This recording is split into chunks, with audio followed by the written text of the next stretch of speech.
उपस्थित सभी लोगों को नमस्कार।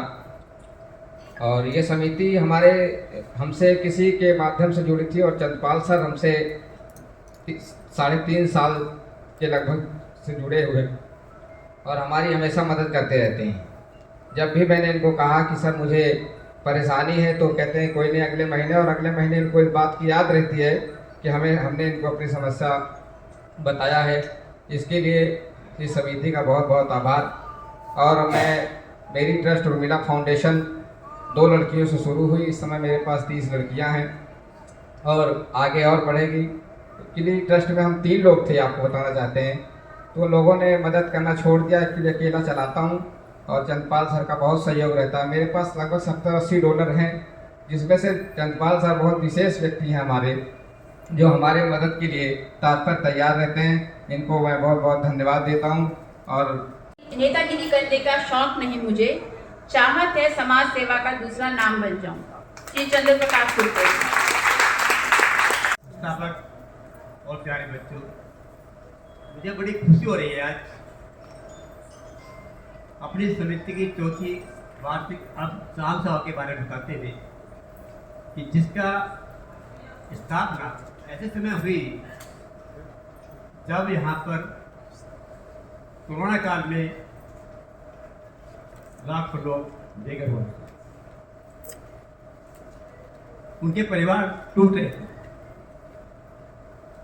उनके बच्चे अनाथ हो रहे थे। उस समय एक विचार आया हम सबके अंदर कि क्यों ना ऐसे समाज की स्थापना की जाए समिति की जो उन बच्चों की देखभाल कर सके। हमारा उद्देश्य था कि हम योग परिवार से जुड़े हुए हैं और योग परिवार के लोग ही आपस में मिलकर उनका सहयोग करेंगे। लेकिन विचार बदलते गए और समिति ने, उन लोगों ने अपने विचारधारा को एक समिति रूप में प्रकट किया, जो सितंबर 2020 में उसने एक समिति का रूप लिया। और 2020 में जैसे बताया गया, दिसंबर 2020 में उस समिति को हमने रजिस्टर कराया और उसका एक गठन हुआ जो आप सामने समिति जब आरंभ हुई थी उस समय हमारे पास केवल 25 सदस्य थे, जिनके सहयोग से हम लोग कोरोना काल के समय उनके घर जाकर और उन लोगों के साथ जाकर जहाँ पर वो लोग बेकार हो रहे थे, जितना सहयोग कर सकते थे हमने करने का प्रयास किया। और जहाँ पर ट्रस्ट है, ट्रस्ट है, उसके अंदर वहाँ पर उनका उन्होंने हमें सहयोग किया कि हमारे पास ऑक्सीजन नहीं है, हमने उस समय उनको ऑक्सीजन देने का प्रयास किया। ऐसे समय में जब वो लोग बेकार थे, हमने उनके पास संबंध बनाकर उनको सहयोग दिया और वहाँ पर हम करते रहे।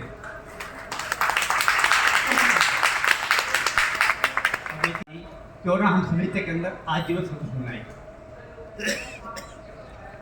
हमारे पास उसमें 50 जो सदस्य थे, जो हमारे योग परिवार के थे, बाहर का कोई भी सदस्य नहीं रहा। हमें विचार आए, लोग सुझाव आए, क्यों ना समिति को बाहर के लोगों के लिए सदस्य बनाया जाए। मेरे भाई को आप सबके सहयोग की वजह से अच्छे स्कूल में अच्छी शिक्षा प्राप्त हो रही है, इसके लिए बहुत बहुत धन्यवाद। और मुझे बहुत खुशी है, मैं सभी का आदर करती हूँ, सम्मान करती हूँ। अपने बच्चे को तो ठीक है खुशी हो रही है, सबसे बड़ी खुशी ये है कुछ लोगों को मतलब सरकारी स्कूल में भी मतलब वो नहीं करा देना समय से, या कहते हैं आप लोगों को बहुत बहुत धन्यवाद जो हम जैसे गरीबों की आत्मा परमेश्वर आपको सदा सुखी रखे, आपके परिवार को। 50 वर्षों से निस्वार्थ व्यवहार से जन सेवा में अपना लगातार योगदान देती आ रही है।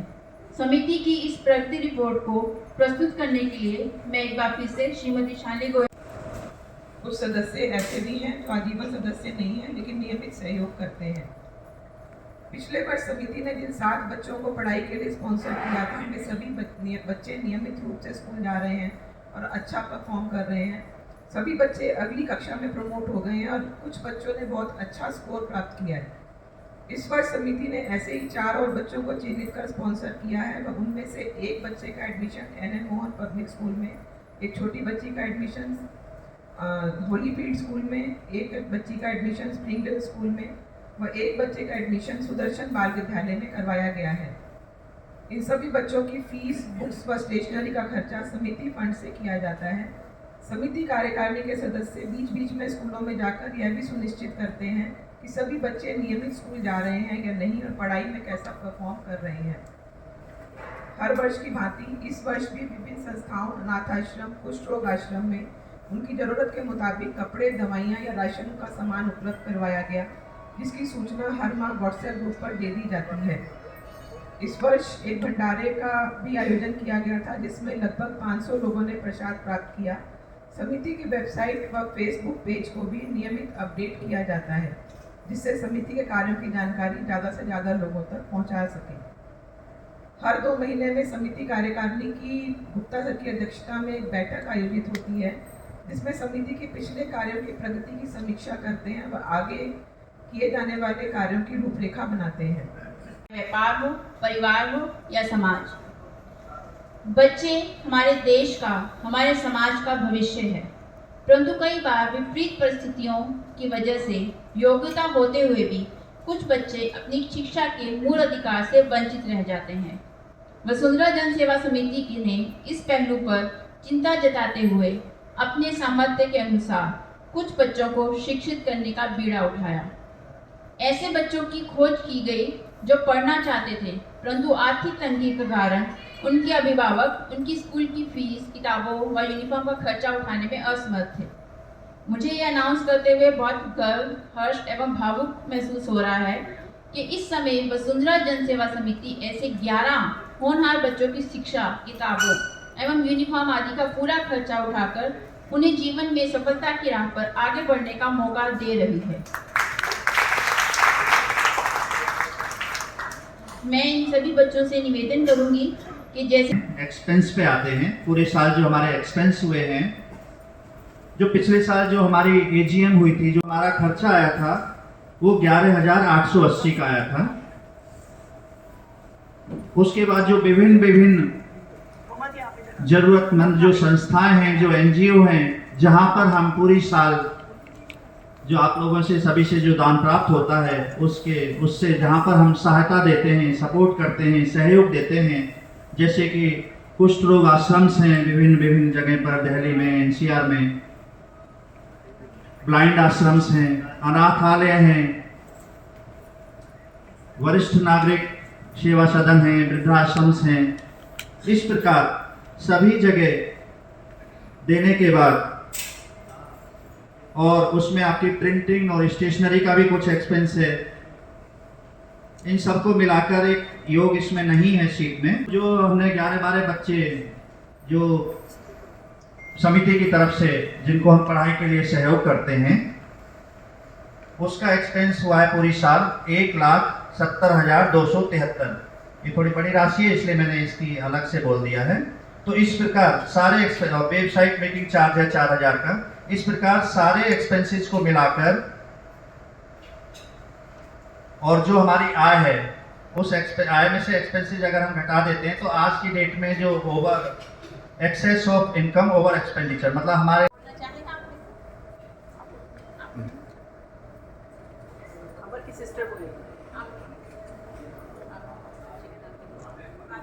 % मार्क्स के साथ अपने क्लास क्लियर की है, उसके लिए जोरदार तालियां हो जाए। इधर आ जाओ। वाह, गुड से बच्चे हैं।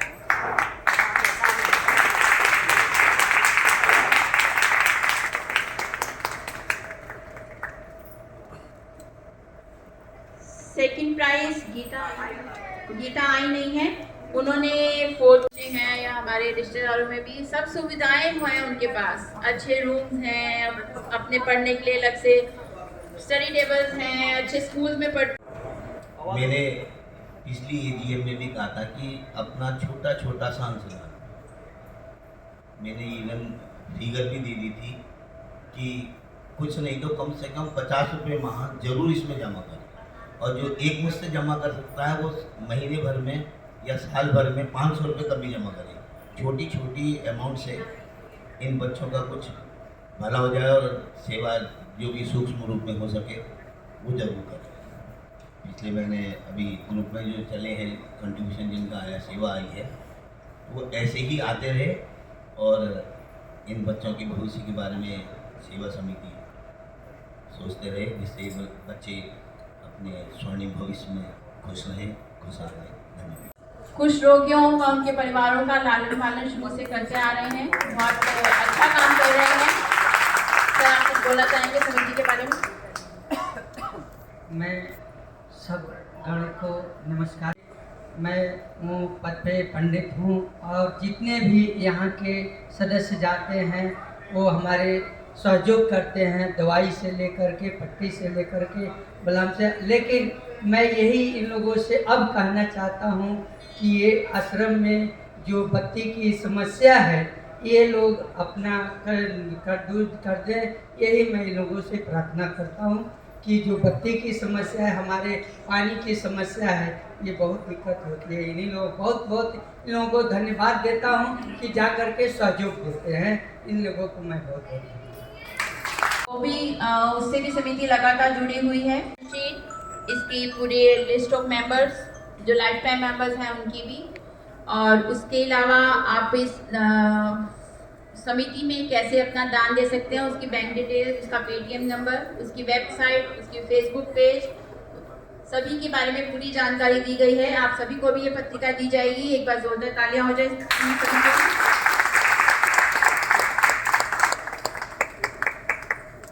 मेरा आप सभी से निवेदन है, आपको जो भी पत्रिका दी जाएगी हो सके तो अपने आगे अपने मित्रों, अपने परिचितों या अपने रिश्तेदारों में उसे आगे बांटिएगा, ताकि अधिक से अधिक हमारी समिति का प्रचार हो सके और अधिक से अधिक लोग इस समिति से जुड़ सकें, ताकि हम और अधिक लोगों को जन सेवा में आगे बढ़ सकें, बच्चों का सहयोग कर सकें।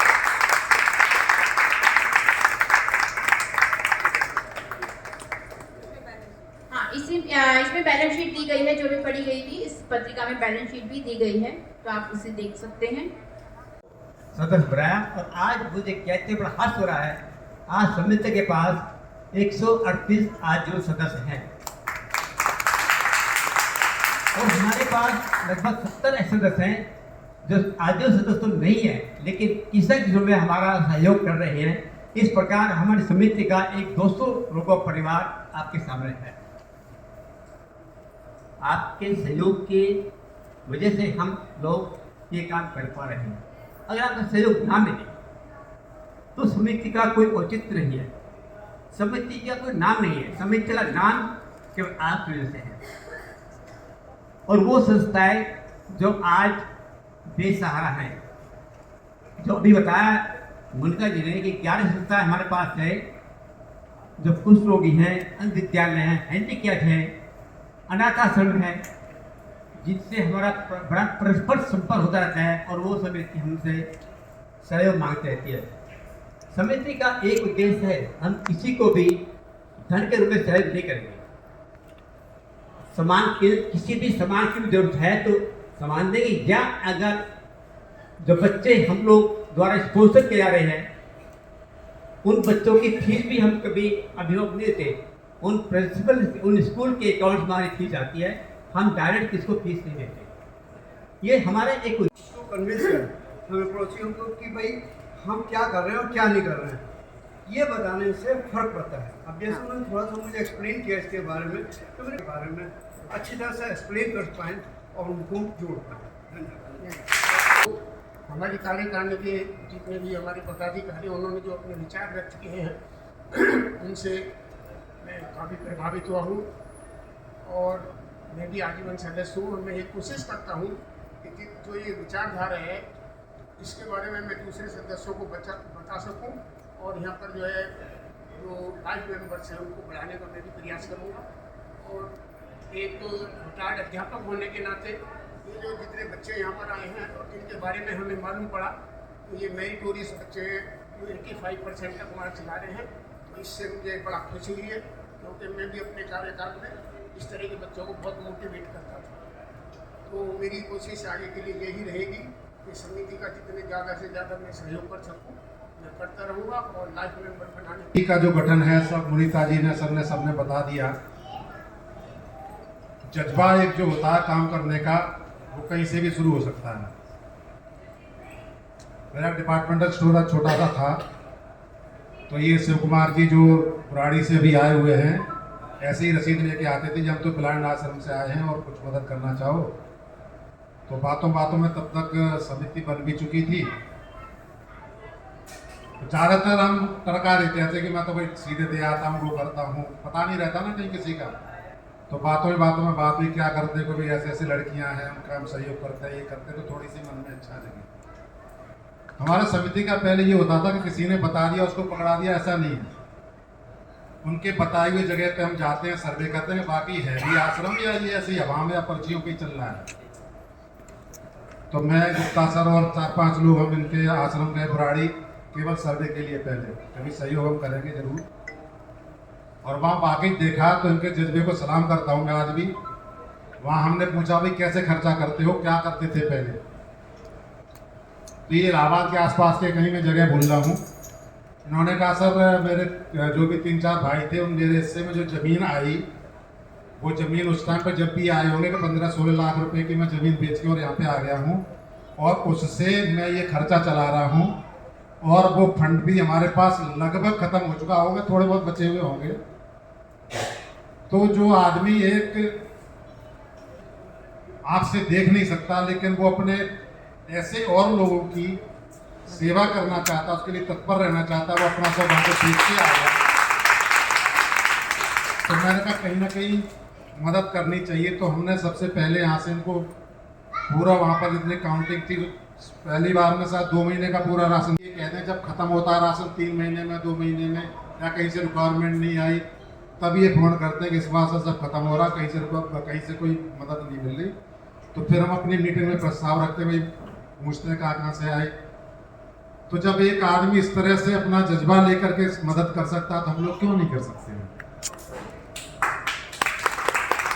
तो वो कहते हैं कि पैसों से दवा तो खरीदी जा सकती है, लेकिन स्वास्थ्य नहीं खरीदा जा सकता। यदि मन में बेचैनी है, पीड़ा है, तो आपके पास चाहे कुबेर की भी संपत्ति और कितनी भी संपत्ति हो, मनुष्य को सुख का संतोष नहीं दिला सकती। और कैसे सीखा जा सकता है, ये आज भी मनुष्य अपनी आपाधापी में ही चल रहा है। तो कुछ महापुरुषों के लिए पंक्तियां हैं। चल दिए राह वो पथिक बने, पद चिन्ह नए निज छोड़ चले, सन्मार्ग चुना पुरुषार्थ किया, निष्प्रय हो फिर मुख मोड़ चले। कर्तव्य आपके हाथ सदा परमार्थ मनुष्य को करना है, निज स्वार्थ सिद्ध में निरत रहे तो व्यर्थ धरा पग धरना है। कर्मों के प्रतिफल निश्चित हैं, अनुभव का अर्क निचोड़ चले,